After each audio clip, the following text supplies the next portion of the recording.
আজানে মধুর ধ্বনি। তিনি ছিলেন দ্রোহের, তিনি ছিলেন প্রেমের, তিনি সাম্যের গান গেয়েছেন, আবার অন্যায়ের বিরুদ্ধে গর্জে উঠেছেন অবলীলায়। তিনি আমাদের জাতীয় কবি, বাংলা সাহিত্যের অবিনাশী কণ্ঠস্বর কাজী নজরুল ইসলাম। আজ ২৪শে মে, বাঙালির আবেগ, অহংকার আর চেতনার এই বাতিঘরের ১২৭তম জন্মবার্ষিকী। ১৮৯৯ সালের এই দিনে ভারতের পশ্চিমবঙ্গের বর্ধমান জেলার চুরুলিয়া গ্রামে এক দরিদ্র পরিবারে আলো ছড়াতে এসেছিলেন এই যুগস্রষ্টা। ডাকনাম ছিল দুখু মিয়া। তবে দুঃখ কষ্টের সেই বেড়াজাল ভেদ করে তিনি হয়ে উঠেছিলেন বাংলা সাহিত্যের এক দেদীপ্যমান নক্ষত্র।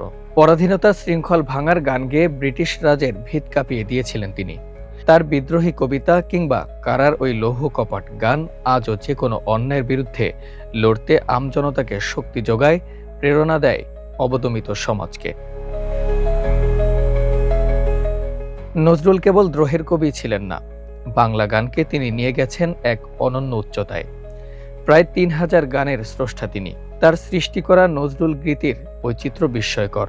একাধারে তিনি যেমন লিখেছেন আধুনিক গান, গজলের সুর তৈরি করেছেন, অন্যদিকে তেমনই রচনা করেছেন শাশ্বত ইসলামিক হামদ, নাত এবং শ্যামাসঙ্গীত।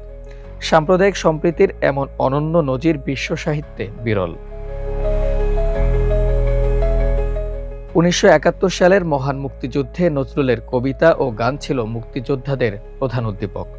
তাই তো দেশ স্বাধীন হওয়ার পর ১৯৭২ সালে পরম শ্রদ্ধায় কবিকে সপরিবারে স্বাধীন বাংলাদেশে নিয়ে আসা হয় এবং কবিকে বাংলাদেশের জাতীয়তার মর্যাদা দেওয়া হয়। আজকের এই বিশেষ দিনে যথাযোগ্য মর্যাদায় কবিকে স্মরণ করছে পুরো দেশ। ঢাকা বিশ্ববিদ্যালয়ে কবির সমাধিতে শ্রদ্ধা নিবেদন করতে যান সর্বস্তরের মানুষ।